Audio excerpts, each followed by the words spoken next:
Tapi sebenarnya masalah negara Itali ni adalah disebabkan oleh mereka sebenarnya tak cukup bersedia sebelum masuk perang tersebut.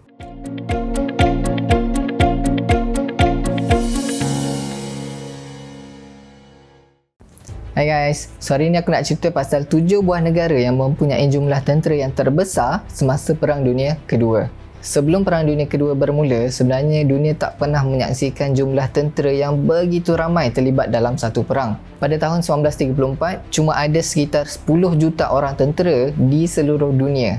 Tapi 10 tahun kemudian, pada tahun 1944, semasa Perang Dunia Kedua sedang berlangsung, jumlah tentera yang ada di seluruh dunia adalah seramai hampir 100 juta orang.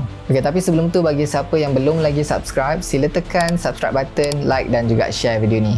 Okey, negara yang berada di tempat ke-7 terbanyak daripada segi jumlah tentera semasa Perang Dunia Kedua adalah negara Great Britain.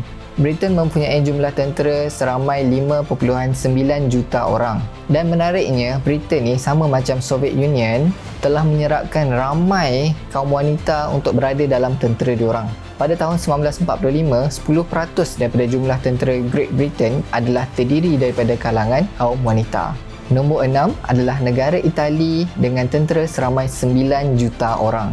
Walaupun dengan jumlah yang begitu besar, tentera Itali dalam Perang Dunia Kedua punya performance adalah sangat-sangat teruk. Sama juga macam masa Perang Dunia Pertama. Jadi masalahnya bukanlah daripada segi jumlah tentera ataupun daripada segi keberanian tentera diorang, tapi sebenarnya masalah negara Itali ni adalah disebabkan oleh mereka sebenarnya tak cukup bersedia sebelum masuk perang tersebut. Nombor 5 adalah negara Jepun dengan tentera seramai 9.1 juta orang. Kebanyakan tentera ni dihantar untuk ekspedisi menawan negara China. Dan Jepun adalah antara negara yang paling perform masa Perang Dunia Kedua. Diorang dapat tawan negara macam Hong Kong, Burma, Malaya, Indonesia, Filipina, semuanya dalam masa yang begitu singkat. Dan diorang siap dapat buat surprise attack lagi Amerika Syarikat dekat Pearl Harbor. Nombor 4 adalah negara China dengan tentera seramai 14 juta orang. Sebenarnya jumlah 14 juta tersebut adalah sangat sedikit berbanding dengan jumlah populasi negara yang besar macam China ni. Dan masa ni juga sebenarnya tentera China terbahagi kepada dua kumpulan. Satu kumpulan nasionalis dan juga satu kumpulan komunis. Jadi diorang sebenarnya masa ni pun dah berpecah dan bukan satu kepala.